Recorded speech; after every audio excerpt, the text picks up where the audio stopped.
The Akashi Strait lies between Honshu, Japan's main island, and Awaji Island. A plan to build a suspension bridge over the strait was launched in 1974 with an indoor experiment.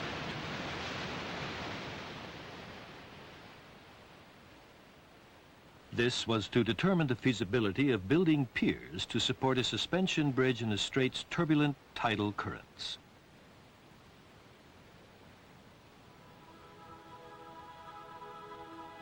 The experiment vividly illustrated just how strong these currents are.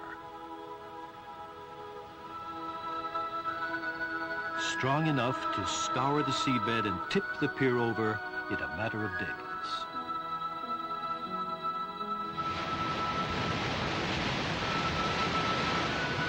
The sea in this area is constantly moving this way and that. In these conditions, constructing the underwater piers for the bridge's main towers promised to be a long and difficult task.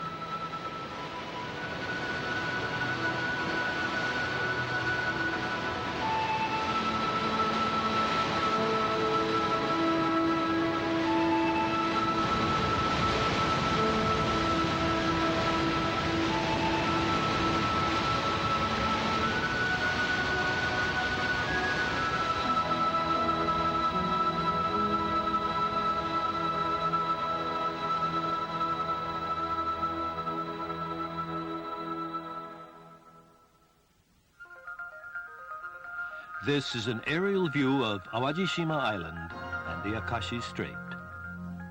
The strait is about 4 kilometers wide. Scoured by the turbulent tidal currents, the strait is about 110 meters deep in the middle. That's deeper than Osaka Bay and the Sea of Harima, which lie on either side of the strait. The suspension bridge spanning the strait will be easily the largest ever built.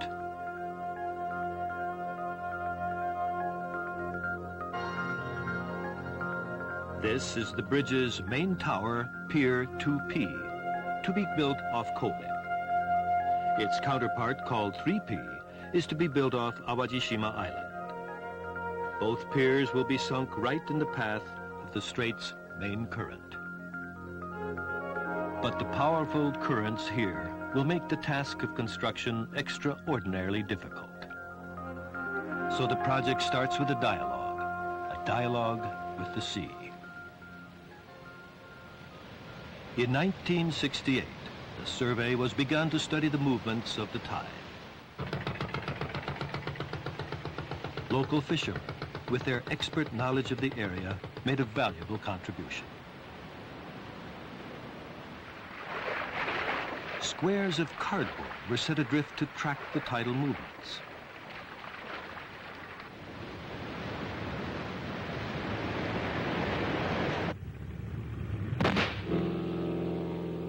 Aerial photographs showed how the complex tidal currents were affected by the strait's underwater topography.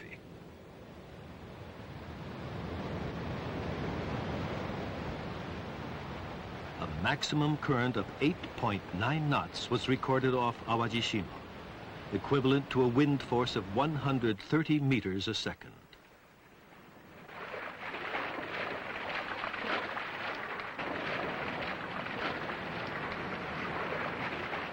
Three-knot tidal currents occur every day in the Akashi Strait. In terms of wind force, that's the equivalent to Typhoon number 19, which struck Japan in 1991.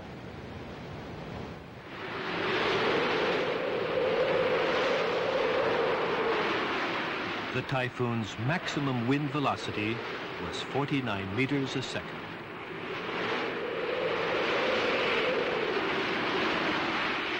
So constructing underwater piers for the Akashi Kaikyo Bridge promised to be like carrying out engineering work in storm conditions.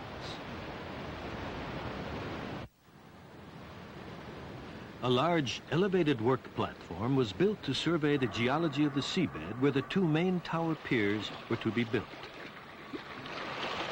The seabed around the platform was subjected to constant erosion by the powerful currents.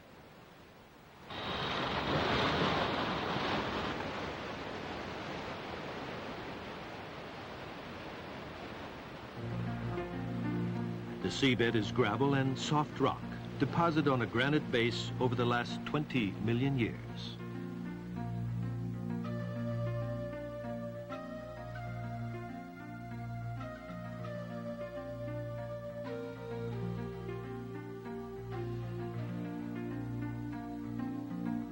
But where the two main tower piers were to be built, the granite base is too deep to reach. The Awaji side Pier 3P would have to be bedded on the soft Kobe strata, and the Kobe side Pier 2P on the diluvial Akashi strata.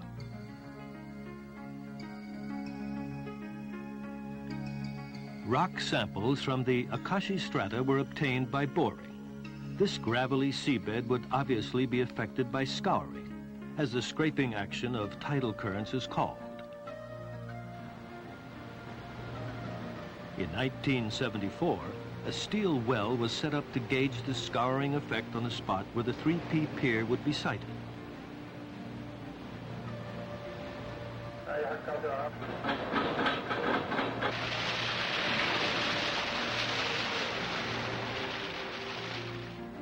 But the very first current after installation caused sufficient scouring to make the well tilt over.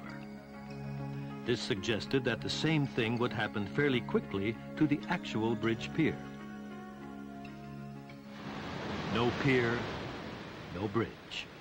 So a comprehensive program of surveys was begun to study the scouring phenomenon in the greatest possible detail. Indoor experiments were carried out with a scale model of the pier.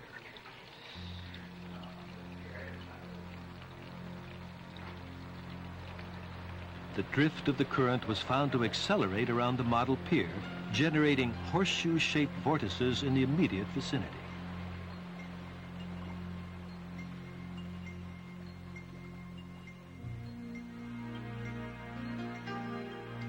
Scouring occurs when the gravelly surface of the seabed is disturbed and then washed away by the current.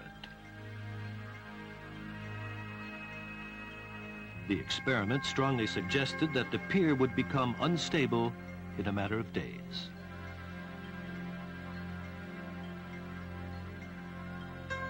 Could anything be done to overcome the problem?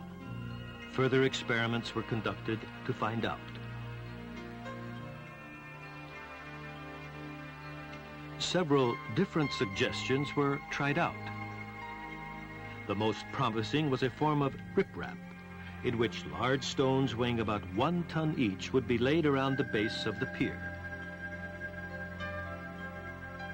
Despite the gaps between them, it was found that this reduced both the momentum and the scouring effect of the current.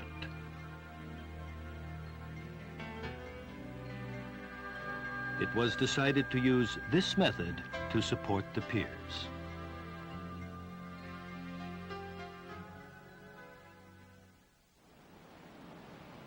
Just at that time, the construction of the Seto Ohashi Bridge, which links Honshu and Shikoku, had reached its most critical stage.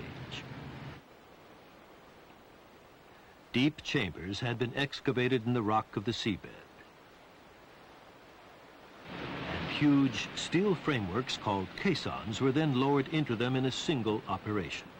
The piers to support the bridge would be built inside them.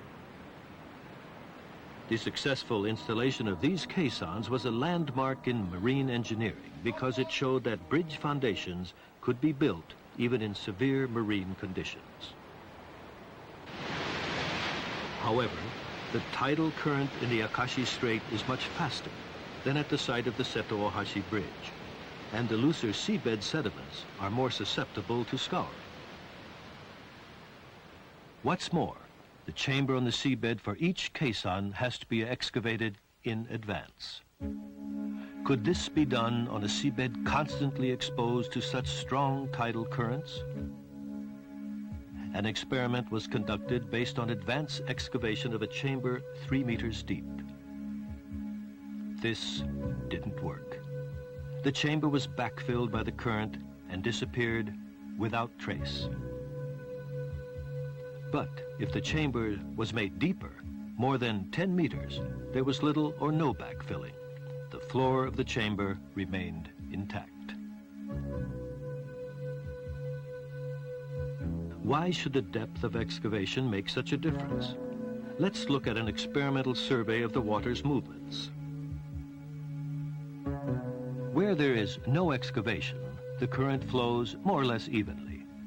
But the tidal current over the deeper excavated section isn't strong enough or fast enough to alter the underwater topography.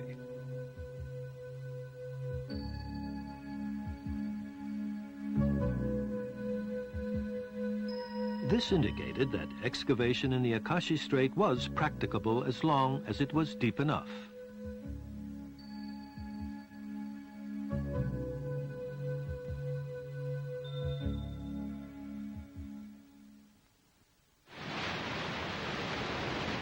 In 1986, a section of the strait was excavated to test the experiment's conclusion.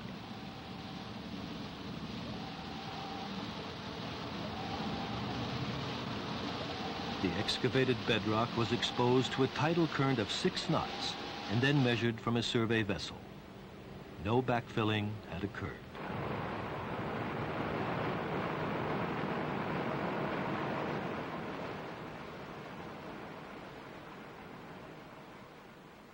This proved that caissons could be successfully laid down in the Akashi Strait too. In 1987, the results of all the surveys and experiments carried out to date were compiled in a full-scale presentation of the entire project.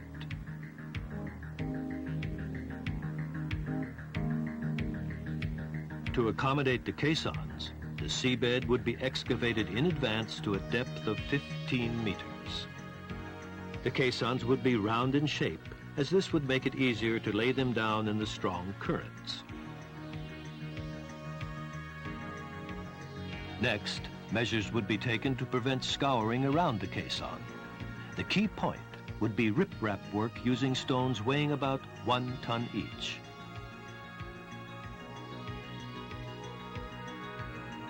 But would this really be effective? To find the answer, an accelerated experiment was carried out to determine what changes could be expected over a 7-year period.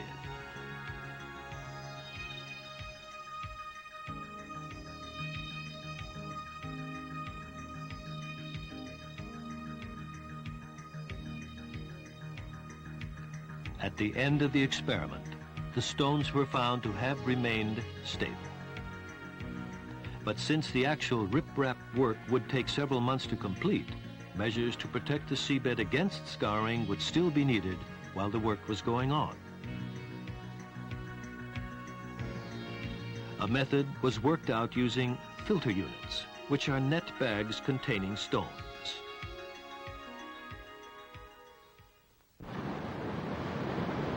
In 1987, a 30-meter tall model caisson was laid down on the proposed construction site to see if the filter units were effective.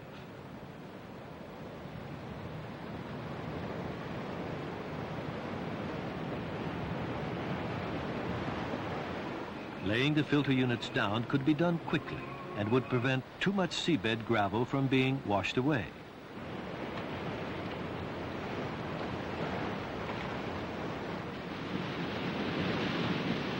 Follow-up surveys were carried out over the next 6 months.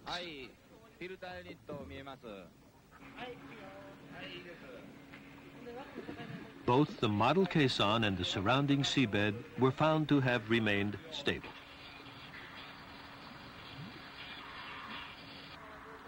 By this time, 14 years had passed since the first studies on scouring. Plans to protect the seabed were worked out in minute detail, and full-scale work to construct the tower piers for the actual bridge could now begin. Okay.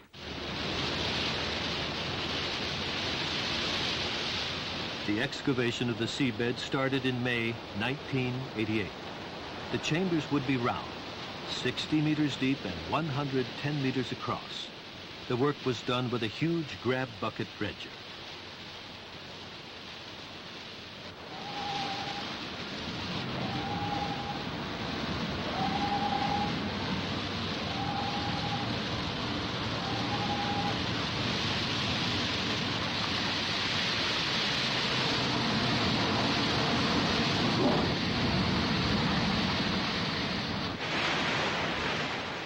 Now the tide is gathering speed.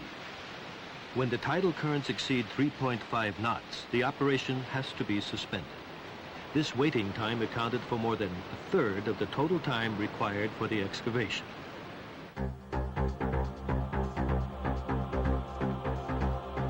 At the same time, work was underway to construct the caissons. Each caisson is 80 meters across, 65 meters high, and weighs 15,300 tons. A double wall structure was adopted to give the caisson buoyancy in the water.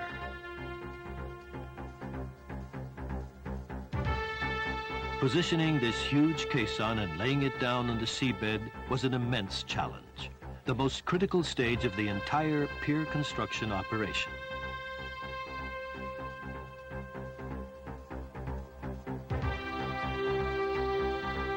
Various facilities had to be installed for laying down the caisson. The operation would have to be carried out while the tide was turning. This period is called slack tide, and in the Akashi Strait, it doesn't last long. All the necessary machines and equipment were prepared in advance. One important item is this quick joint, used to connect a mooring cable on the caisson to a cable attached to a sinker on the seabed.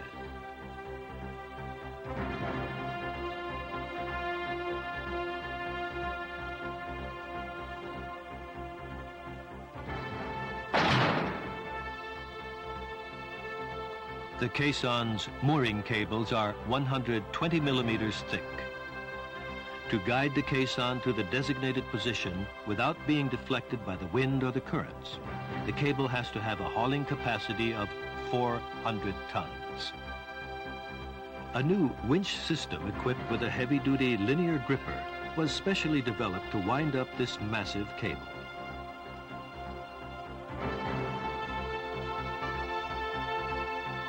Each stage of the caisson mooring operation was computer-controlled by operators in the monitoring room.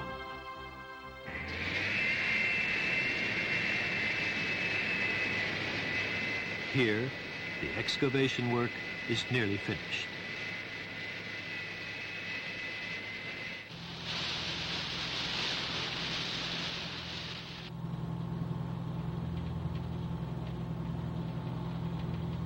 The depth reading is already more than 50 meters.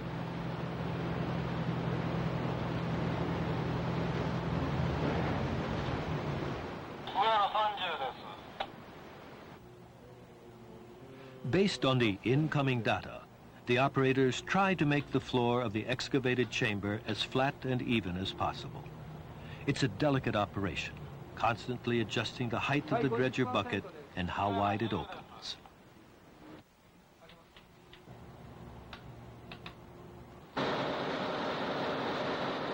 The acceptable variation in the flatness of the finished bottom surface is plus or minus 50 centimeters.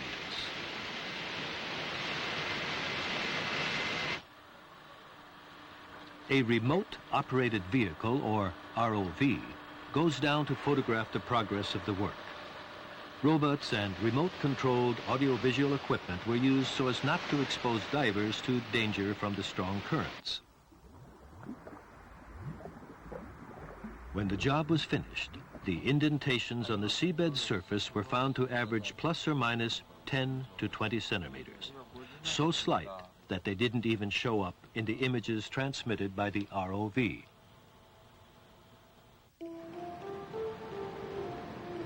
January 1989. At last, the first caisson could be towed out to sea. The 2P caisson on the Kobe side of the strait was done first.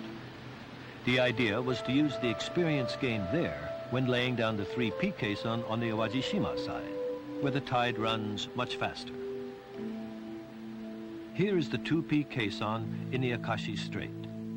First, it was towed to a point off Shoroshima Island to the west of Awaji. The engineers practiced caisson installation off Shoroshima for about a month.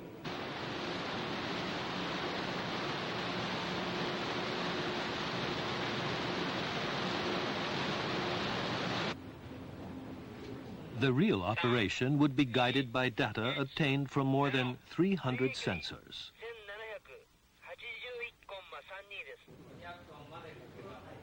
The caisson is moved into position by winching in and letting out the mooring cables as required.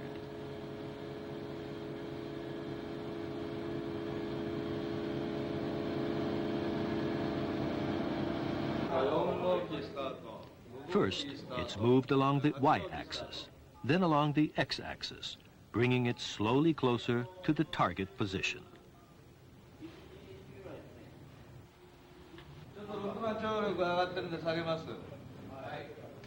The winch can let out or wind in the mooring cables in 1 centimeter increments, so positioning can be performed very accurately.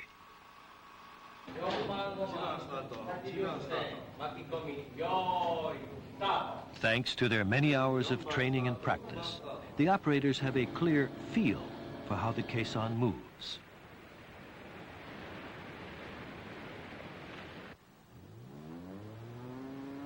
While the training program was being conducted off Shodoshima, a final survey was made of the tidal currents in the Akashi Strait. The survey data was collated from observations made over more than 20 years. This allowed periods of slack water in a year to be identified.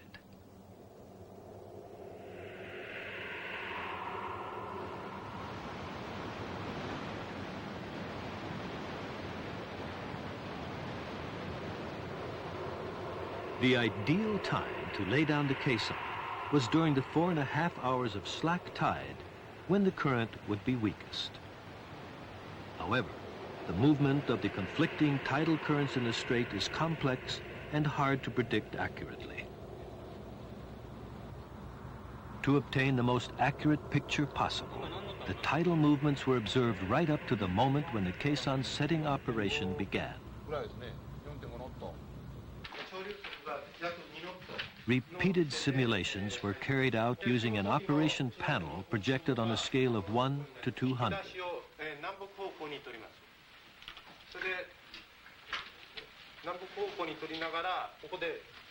Every detail had to be worked out, including how to deploy the service vessels and coordinate their movements in the midst of constant tidal changes.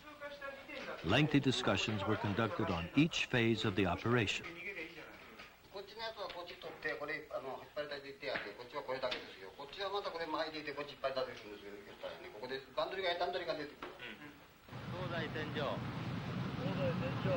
Steel sinkers to moor the caisson were brought to the site. The heaviest weighed 1,150 tons. In all, 8 of them were positioned on the seabed. With that, all the preparations for laying down the 2P caisson were completed.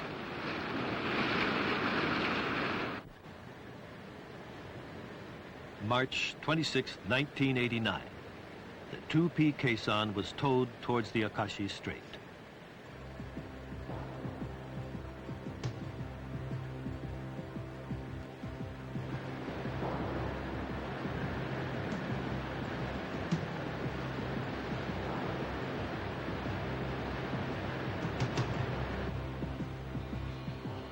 It arrived in the strait on the following afternoon.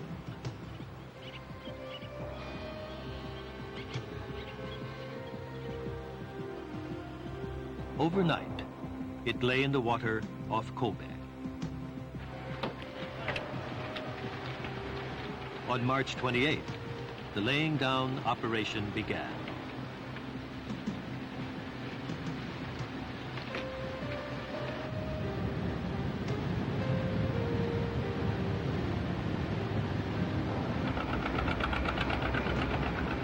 The caisson set off, moving against the ebb tide flowing from the Sea of Harima into Osaka Bay.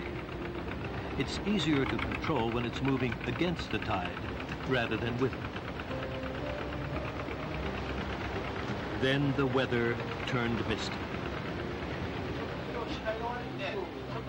Mist in the Akashi Strait usually means calm weather. Great care was needed when towing the caisson, so the calm conditions were a stroke of luck.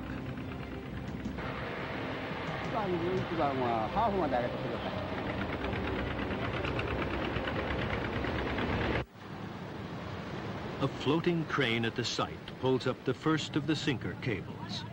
At the tip is a large metal plug, 1/2 of the quick joint.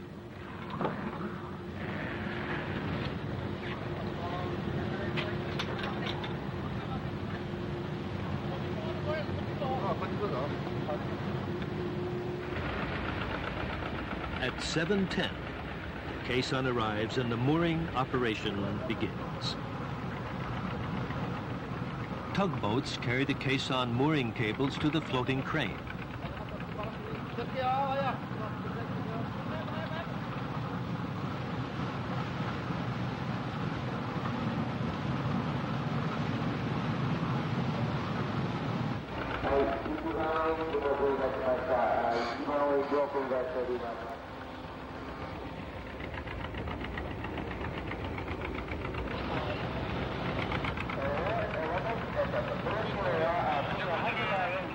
The two halves of each quick joint are connected, linking the Caisson mooring cables and the sinker cables together.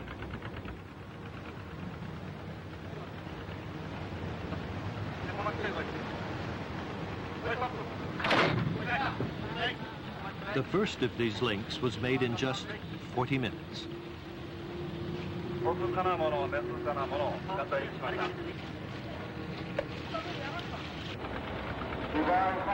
The Caisson has 8 mooring cables. 3 tugboats are deployed to carry them to the crane.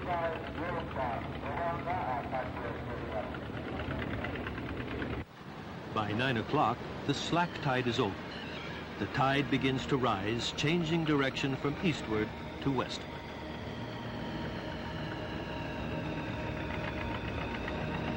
The mooring operation has to be finished before the tide starts flowing too quickly. There are still 2 more cables to be connected. The sea gradually rises, transmitting its movement to the Caisson.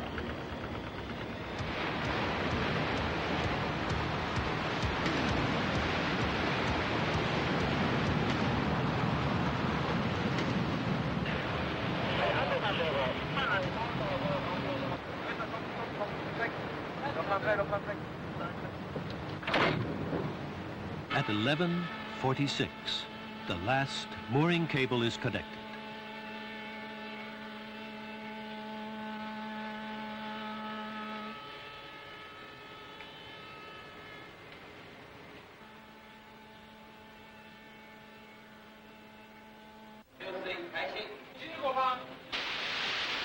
"12:30. Water is now poured between the Caisson's double walls to start lowering it. While the water pours in, winches are used to prevent the Caisson drifting more than 50 centimeters from its target position.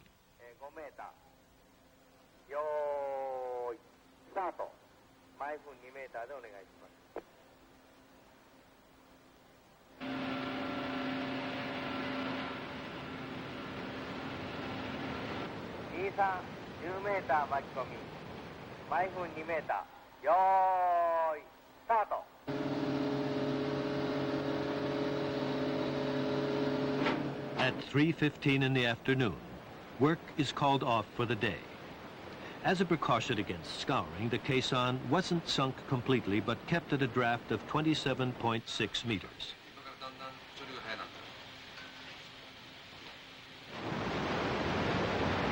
Soon, the tide reached its peak for the day.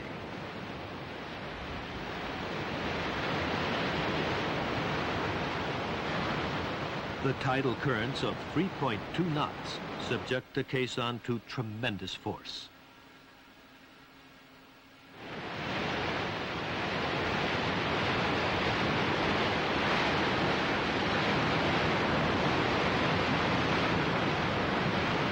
But the mooring cables hold fast.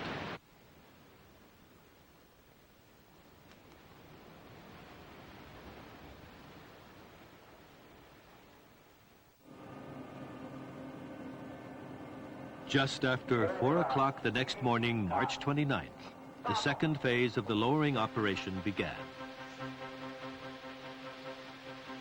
The Caisson had to be laid on the seabed before 10 o'clock, when the first slack tide after dawn begins.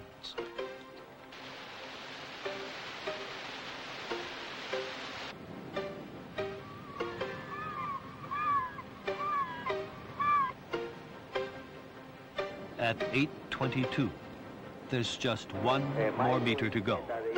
Final positioning and correction of the Caisson's inclination are carried out.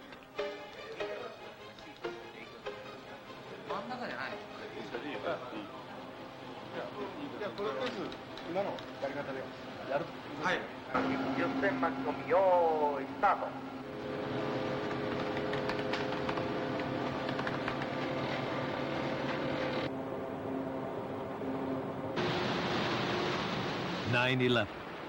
The final stage begins.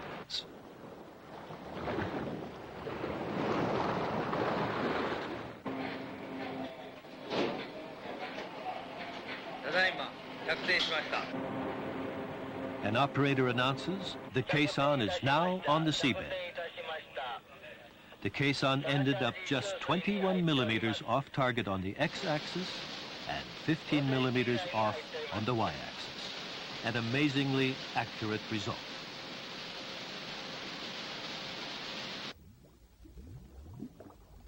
With the Caisson now set in place, scouring prevention measures must be taken immediately.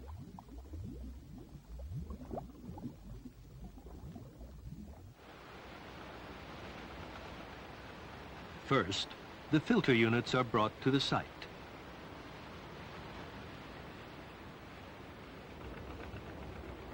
Laying them down is begun at neap tide, starting at the points considered most vulnerable to scouring.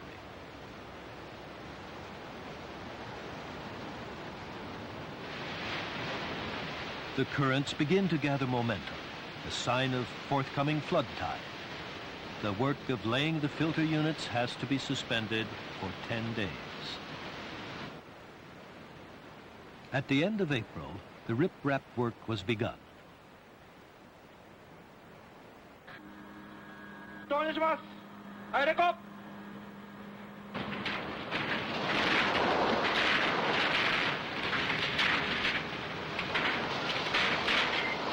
In all, it lasted 4 months.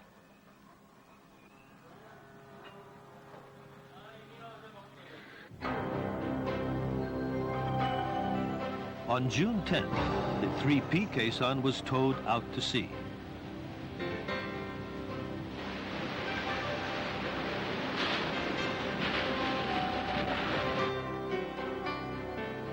This second Caisson was installed off Matsuho Awajishima during the weakest tide of the year.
With the 2 caissons successfully laid down, the framework for the main piers was in place.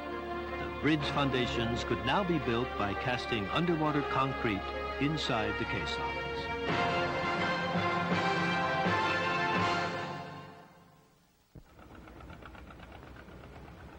In September 1989, a massive concrete plant barge arrived in the Akashi Strait.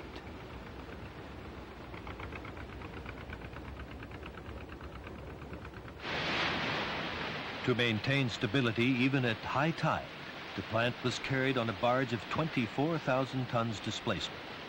It had 2 production lines so that casting could go on continuously in all sea conditions. Materials were delivered to the plant barge at neap tide. The supply vessels berthed alongside, with tugboats helping them to counteract the force of the currents.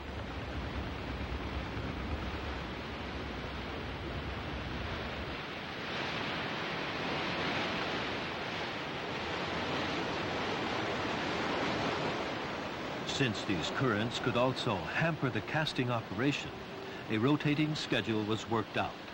Concrete was delivered to the Caisson at neap tide, and the casting operation itself took place at high tide.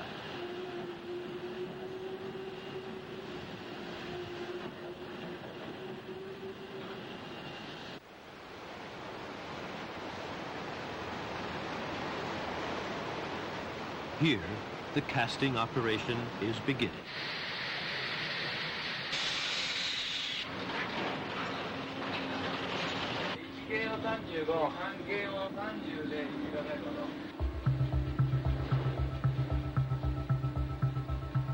Pre-mixed concrete is pumped into the caisson through 24 pipes.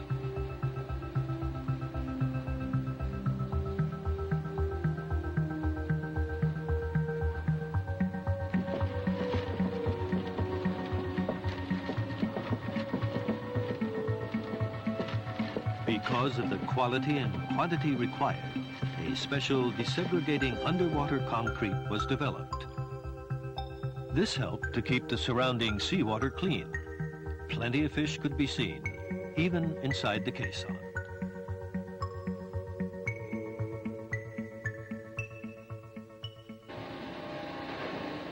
The height of the cast concrete is periodically checked.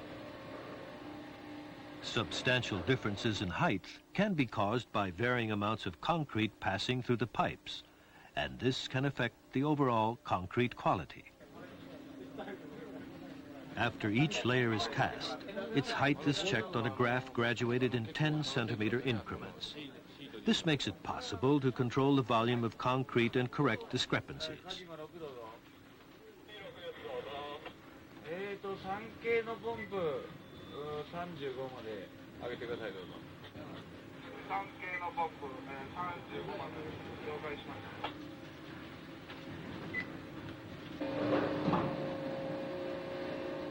The casting operation was closely monitored to maximize the quality of the concrete.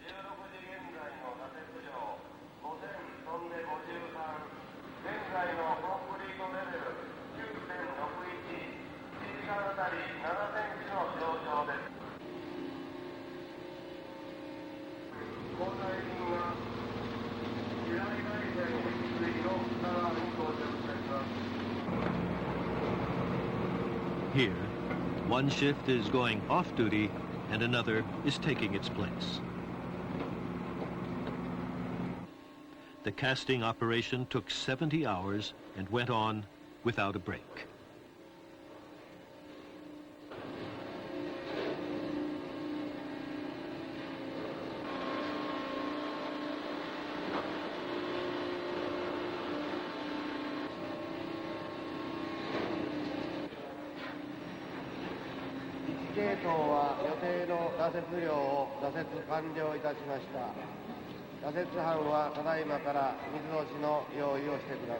Here, the casting of a layer is finished.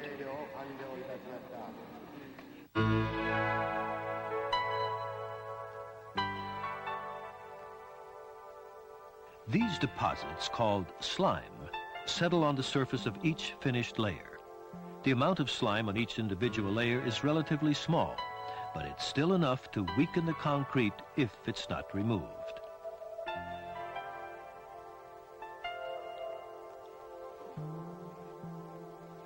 Here's the answer: a remote-controlled underwater slime-removing robot. After each layer of concrete is cast, the robot is sent down to remove the deposits of slime.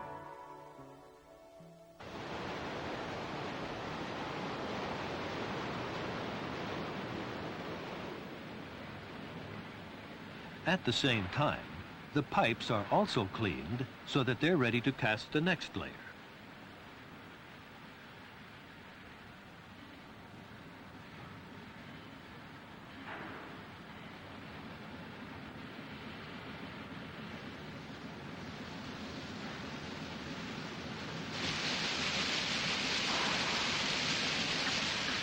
Supplying materials, casting the concrete, and cleaning the surface of each layer.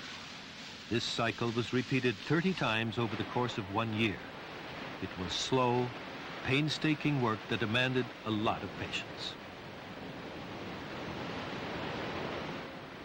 In all, more than 500,000 cubic meters of concrete was cast into the 2P and 3P caissons.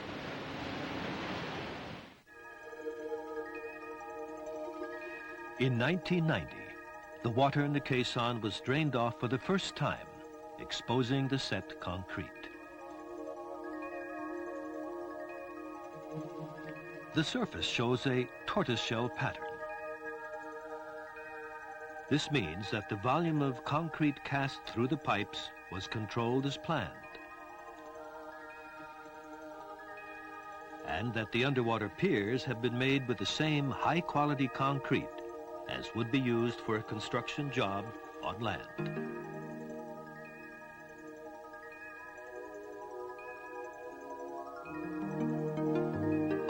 During the casting operation, follow-up surveys were done to confirm that the scouring prevention work had been successful.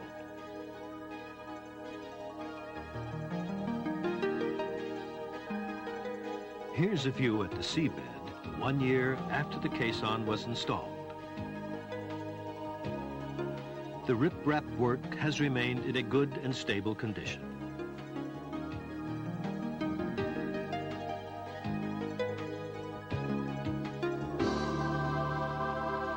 In June 1991, anchor frames were installed to fix the main tower onto the 2P pier.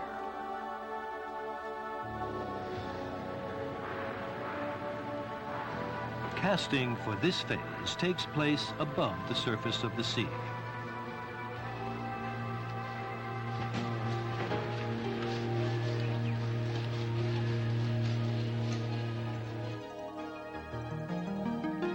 More than a year after the caisson was installed, the ROV takes some more underwater photographs.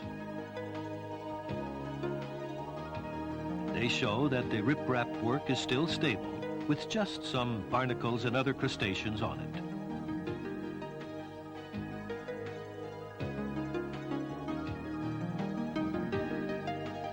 Ultrasonic measurements were taken to see if there had been any changes in the depth of the seabed.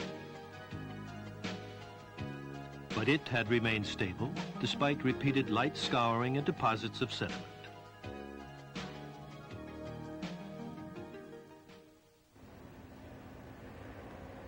December 1991 saw the completion of the 2P main tower pier.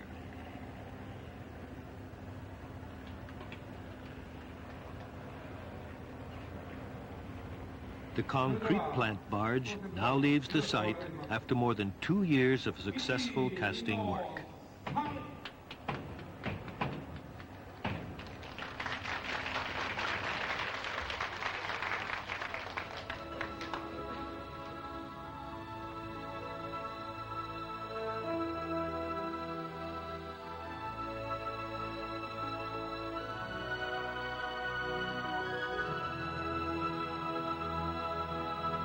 A long and difficult project of immense pioneering importance has finally come to an end, overcoming one obstacle after another, and successfully spanning this difficult stretch of sea. It's a major landmark in the history of civil engineering.